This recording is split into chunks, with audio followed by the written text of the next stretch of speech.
Very good morning. I'm Dr. Janak Patel. Today I'm going to talk on status epilepticus, how you make a diagnosis and how you manage. This is very useful topic for a person who is attending ICU or who is working in a emergency ward, etc. Because this is a medical emergency, which is a life-threatening emergency, and if you diagnose early and treat properly, you can reduce the mortality rate. So today we are going to discuss regarding status epilepticus.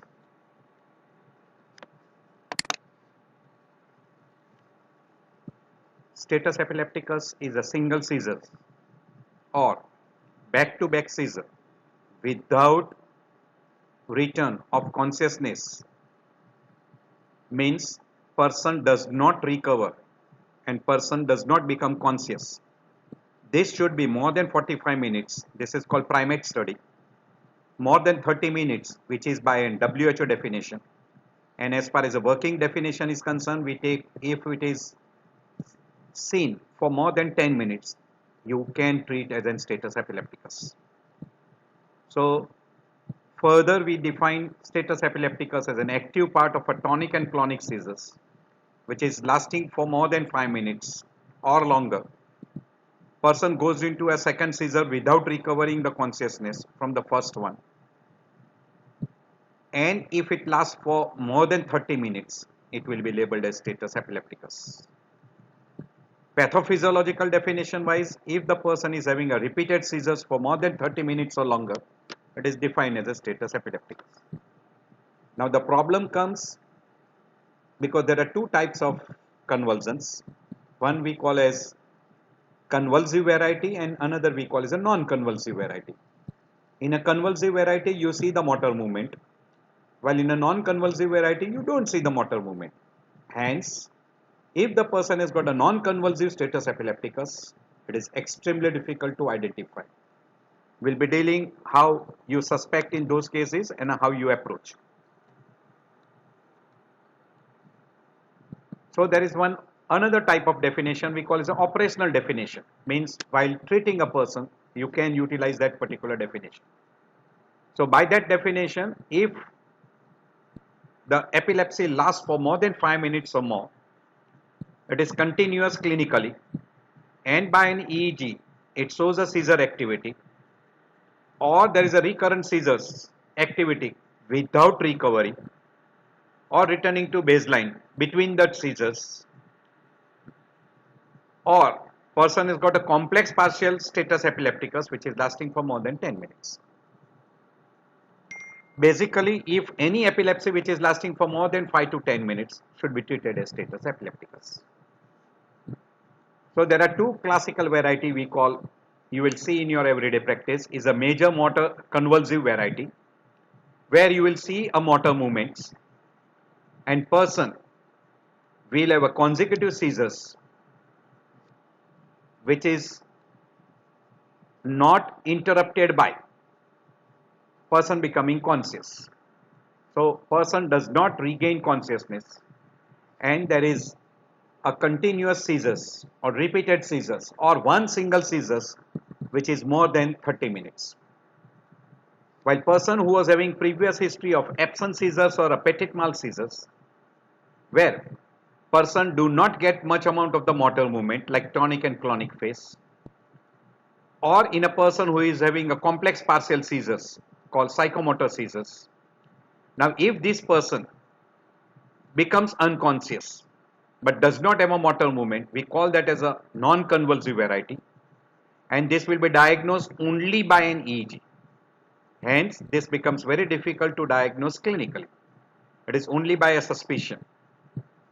There is one variety which is called as a refractory status seizures, where person develops continuous seizure for more than 60 to 90 minutes, despite of administering 2 or 3 anticonvulsant medications, which are used in a status epilepticus. There is one term called as an impending seizure status epilepticus, where if the person has got seizure more than 5 minutes, up to 30 minutes, we can call that as an impending status epilepticus. Convulsive seizures will be classically seen in a person who is having a generalized seizures, which can be generalized tonic-clonic or pure clonic or pure tonic variety, where you will be able to see either a tonic movement or a clonic movement or a tonic and clonic movement together, and they are easy to diagnose. If these movements are seen continuously for more than 30 minutes, it will be labeled as a status epilepticus convulsive variety. While in a non-convulsive variety, the person will usually present as a confusional state, dementia, hyperactivity problem or behavior problem, fluctuating impairment of a consciousness at the time of awakening, particularly absence seizures. Person might present as an hallucination, paranoia, etc. This particular, you don't see much amount of convulsive movement, so that's why it is called as a non-convulsive status epilepticus. There is another variety we call as an acute repetitive or a cluster, where you get number of seizures, one followed by another, and in between the two seizures, person does not recover. Then we call that as an acute repetitive or a cluster of seizures. Usually seizures are classified into partial and generalized. We call as a simple partial, complex partial, secondary, complex partial becoming secondary generalized. In generalized variety, usually person becomes unconscious and he will have a motor movements, which is classically seen in a tonic-clonic variety or in a tonic variety or in a clonic variety. Also in case of a myoclonic, in a tonic, the person will have a form. While in an absence, person usually do not have much amount of motor movement. It is mainly facial or movement of lips or movement of face and eyeball. This variety is very easy to pick up. So if we go back, if the person who has got a previous history of either generalized variety or partial variety, then depending upon that, person will develop a status epilepticus. So it is classified into generalized convulsive status epilepticus, which can be tonic-clonic seizures, status epilepticus, tonic seizure, status epilepticus, clonic varieties, status epilepticus, and myoclonic variety seizure having status epilepticus. In a generalized non-convulsive variety, absence seizures can present as an absence status epilepticus, while in a partial variety, or we call focal variety, it can be somatomotor, which is described as a epilepsia partialis continua, and in a sensory variety, it can be somatosensory, spatial sensory, aphasic, or autonomic status epilepticus, where person will not have any motor movements. That's why it is a classical non-convulsive variety. While in a complex partial seizure, which can be focal variety, can become a generalized tonic-clonic, and in that, if a person develops a status epilepticus, the person will have a motor movements. We know that a person who gets a classical tonic-clonic phase, or we call it a grand mal epilepsy, he will have a classical 5 stages: aura, prodromal stage, tonic stage, clonic stage, and postictal stage, where a person goes into a stage of coma and then gradually recovers. This becomes very easy to differentiate from single grand mal epilepsy, which will be lasting only for 3 to 4 minutes. Maximum is 5 minutes. Person recovers completely. But if a person of a grand mal epilepsy does not recover and he continues to have a tonic phase or a clonic phase, or tonic and clonic phase together, without any stage of recovery, that is, person does not become conscious, then it should be treated as a GTC status epilepticus. This is a diagram which is showing you a tonic phase, clonic phase, and postictal phase where the person starts recover. And we don't see the postictal phase, we see only tonic and clonic phase in a status epilepticus. The commonest etiology which will precipitate status epilepticus is meningitis, encephalitis, subdural hematoma, traumatic brain injury, ischemic or hemorrhagic infarcts, cerebral anoxia or hypoxic damage because of cardiac arrest or respiratory arrest or cardiorespiratory arrest, metabolic disorders like diabetic ketoacidosis or electrolyte imbalance, particularly sodium imbalance, hyponatremia, some of the drug toxicity, renal failure, uremic encephalopathy, sepsis, hypoglycemia, hyperpyrexia, hypothermia, and withdrawal of anti-epileptic drugs. These are some of the most common conditions which can trigger of status epilepticus in a known case of previous epilepsy.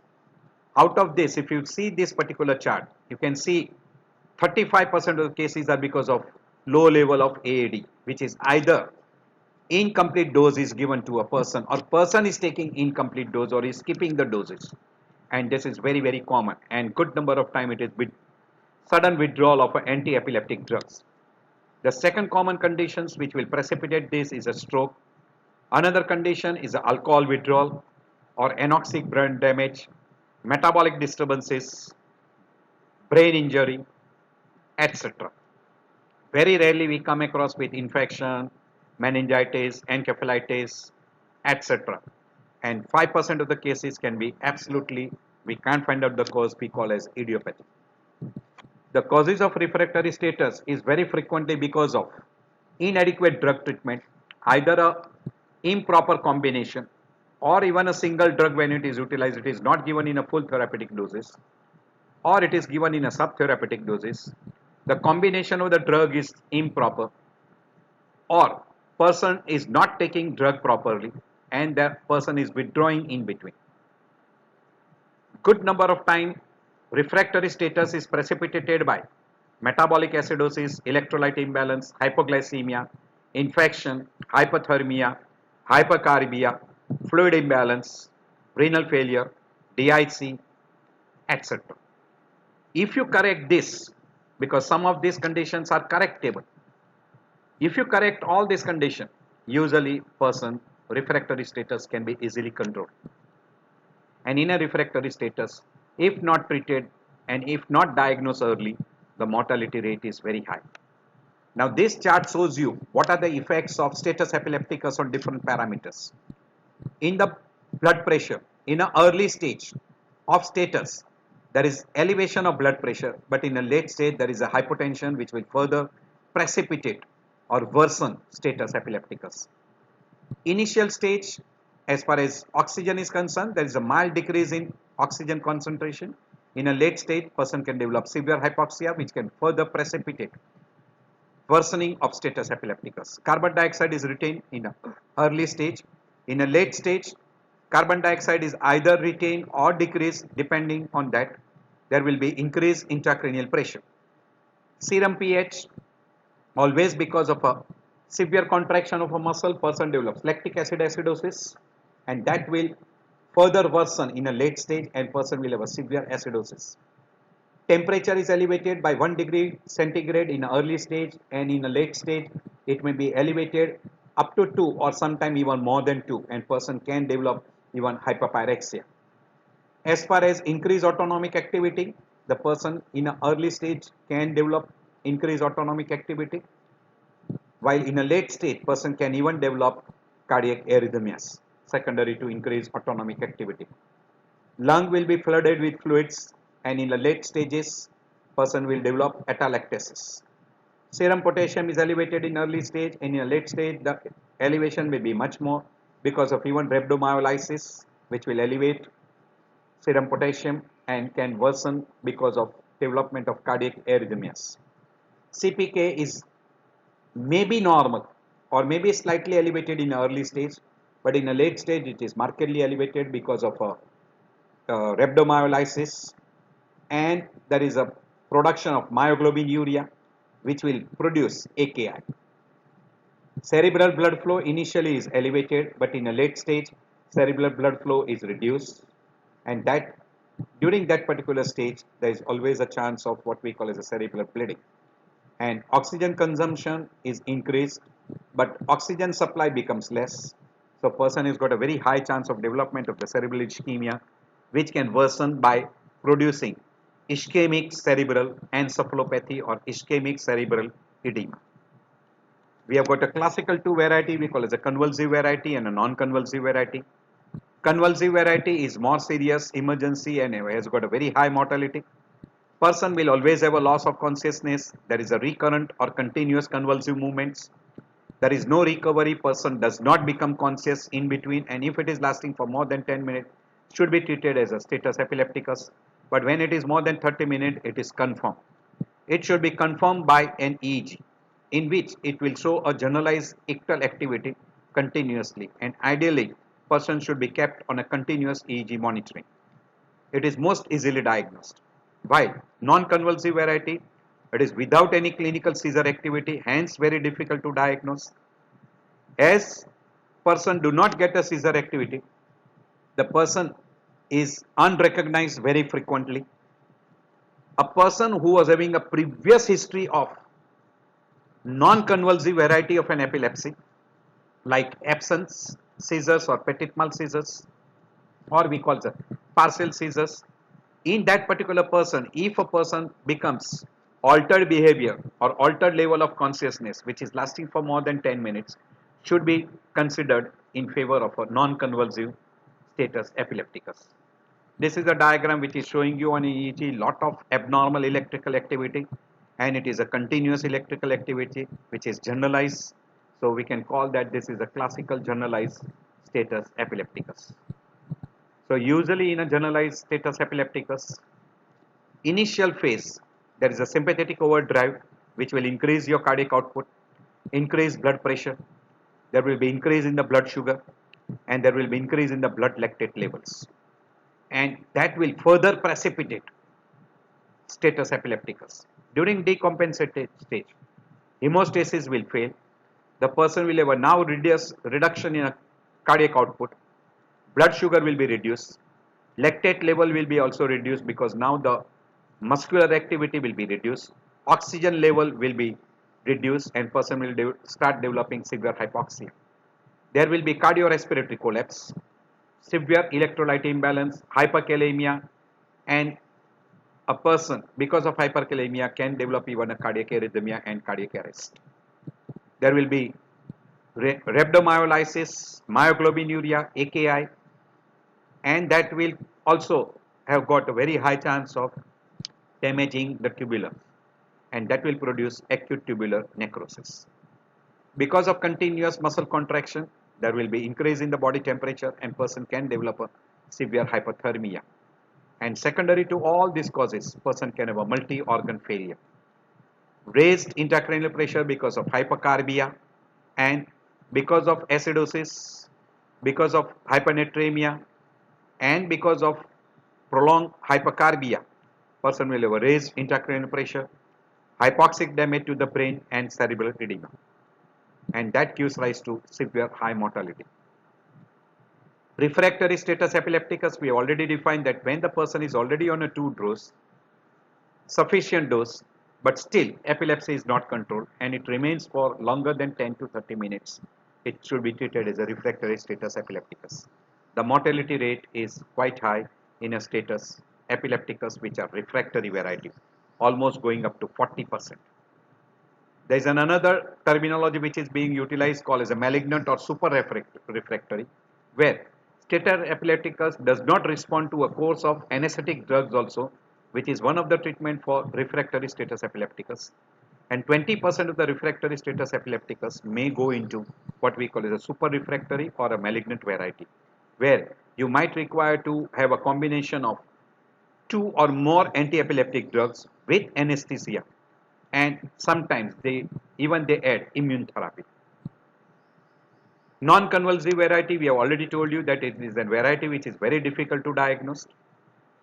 If a known case of partial epilepsy or what we call as a partial seizure, and in case of absent seizures in a generalized variety, if the person has got impaired level of consciousness, then you must suspect that in that particular person motor manifestations should be examined, and if the motor manifestations are there, you should look for a good CNS examination and also look out for a psychiatric disorders. And in that particular person, we can divide into two varieties: generalized non-convulsive status epilepticus or focal non-convulsive status epilepticus, and sometimes it can be even a mistaken for psychiatric disorders. If an ambulatory patient is seen with a confusion which is lasting for a longer period, or if an inpatient is seen with coma or stupor, you should suspect non-convulsive status epilepticus.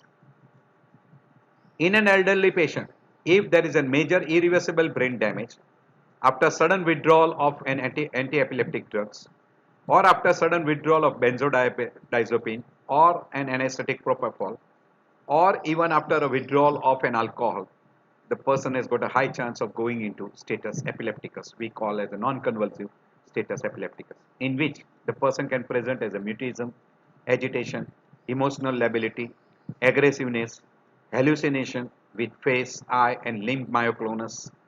Sometimes the ictal impairment is present, facial movements are there like twitchings, eye open mutism, head or eye deviation, automatism and behavior changes. In elderly patient, diagnosis is often delayed because it is sometimes mistaken as a delirium or stupor or other causes of confusion. So this becomes a very difficult to diagnose a non-convulsive status epilepticus. In those groups, ideally continuous EEG monitoring should be done. After seizures, if impairment of consciousness is persistent after an initial treatment, in case of an unaltered mental status without a known acute brain injury, if the person has got EEG pattern which is not recognized or you do not identify properly and they are described as a generalized periodic discharge, lateralized periodic discharge or bilateral independent periodic discharge, you must suspect non-convulsive variety of status epilepticus. In comatose patient after an acute brain injury, also continuous EEG monitoring should be done to rule out status epilepticus from acute brain injury. And if a person neuromuscular drugs are utilized, you should also look for an EEG. And continuous EEG monitoring helps to differentiate non-convulsive seizures from status epilepticus or non-convulsive status epilepticus. Cerebral ischemia. It also helps in identifying prognosis after a cardiorespiratory arrest and also in evaluation of an abnormal movement with altered mental status. Duration of a continuous EEG monitoring is usually for minimum for 24 hours and it can be extended for as long as 48 hours. Almost in 80 to 90% of the patient, you can easily diagnose and differentiate all the different conditions. In case of an absence epileptic forms, in first 15 minutes you can easily make a diagnosis of an absence epileptic forms. If required, only 72 hours seizure monitoring can be done and it is rarely required in less than 10% of the people, sometimes even less than 5% of the people. If no abnormality is detected for more than 2 hours continuously, you can stop recording EEG. This is a diagram which is showing you that if two criteria taken together, that is EEG data and clinical data, you can easily make the diagnosis of non-convulsive status epilepticus, where EEG data becomes more useful, but also it can be supported by a clinical data. And clinical data you can gather from a relatives or from a previous file. Investigation wise, in any patient who comes to you with a status epilepticus, sugar estimation should be done, vital signs should be monitored, IV line should be started, CT brain should be done, CBC, calcium, magnesium, etc. should be done, continuous EEG monitoring should be started. In some person, instead of CT, brain MRI, lumbar puncture, toxicology study for isoniazid because it is notorious to produce a status epilepticus, theophylline, cocaine, etc., ethyl alcohol, organophosphorus, cyclosporine, etc. Liver function test because in a status liver functions are affected, troponin, ABG to find out acid-base imbalance, electrolyte imbalance, urine and blood examination, and you might even go for renal function test. All this investigation should be done to find out the bad effects, or we call side effects, or we call complications of status epilepticus, and the risk factors which precipitates status epilepticus should be done in all patients. These are the two diagrams showing you, one where there is a normal activity, and in a second this shows an abnormal activity, which is showing you a continuous generalized abnormal activity. Hence this can be called as generalized tonic-clonic seizures going into status epilepticus. And B and C are described as a partial variety, where you can see an abnormal activity which is showing you a partial seizures. Once you make the diagnosis, it is a medical emergency, should be treated immediately, and it should be treated as a serious medical emergency. You should try to terminate the status epilepticus, prevent the second or recurrence of seizures, and treat the underlying cause, we call as a precipitating cause, if it is treatable. Look for the complication and treatment of the complications. Now we'll be going shortly. Now this is a standard algorithm which is being given in January and February 2016 for treatment of convulsive status epilepticus, which is how you approach within 0 to 5 minutes, then between 5 to 20 minutes, then between 20 to 40 minutes, and 40 to 60 minutes, and later on. This is a standard charts which is being described. I'll be taking some highlights of this particular chart. You can go through this chart when you are free, but I'm making it very simple. As soon as the person is suspected to have a status epilepticus, first thing is to, we say ABCD. A for airway, B for blood pressure, C for circulation, and D for complete examination of a CNS examination. So mention the basic life support like airway, breathing, and circulation. Have a IV SS line, check blood sugar, and have a cardiac monitoring. If a person is hypoglycemic, give IV dextrose. And also, if you are suspecting a person is having a Wernicke's encephalopathy going into status epilepticus, a known case of a chronic alcoholic, give IV thiamine. And in a person, pediatric person who is on an isoniazid, if you are suspecting Isonex toxicity, give pyridoxine 5 gram IV. This will reverse back status epilepticus. Now, if it is a non-hypoglycemic, then we approach to a standard procedures we call as a non-hypoglycemic person treatment in a status epilepticus, where lorazepam or a diazepam is followed after phenytoin sodium or a phosphonantone. When that is not effective, you can go to phenobarbital, and when that is not effective, you will have to go for intubation, ventilatory supports, and person will have to undergo phenobarbital treatment and anesthesia. And if the seizure stops, evaluate the underlying conditions, treat all complications, and see that the person doesn't get the second seizures or recurrent seizures. This is a very good diagram, what we have told you before. So I'm making it very simple. As soon as you suspect, always go for ABC. That is, you assess person very nicely. Airway, breathing, and circulation should be maintained. Give IV fluids, particularly normal saline. Look for blood sugar, acid-base imbalance, and electrolyte imbalance. Try to correct those imbalance. Correct glucose. Give thiamine if required, and give pyridoxine in a case of a suspected Isonex toxicity.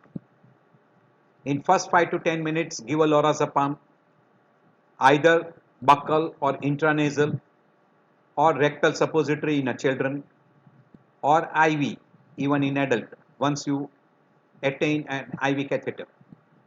If within 10 minutes, if it is not controlled, now you will have to give IV lorazepam plus midazolam, and that if that is not controlled, we'll have to go for phenantoin sodium, or we call phosphoenantine sodium, or alternative drugs like phenobarbital, sodium valproate in injectable form, or a lidocaine.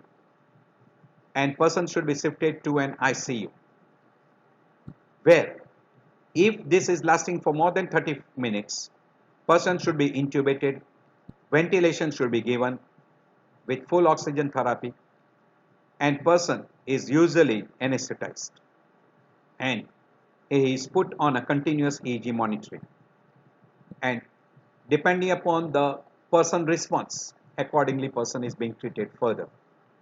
So that is how you approach in a person.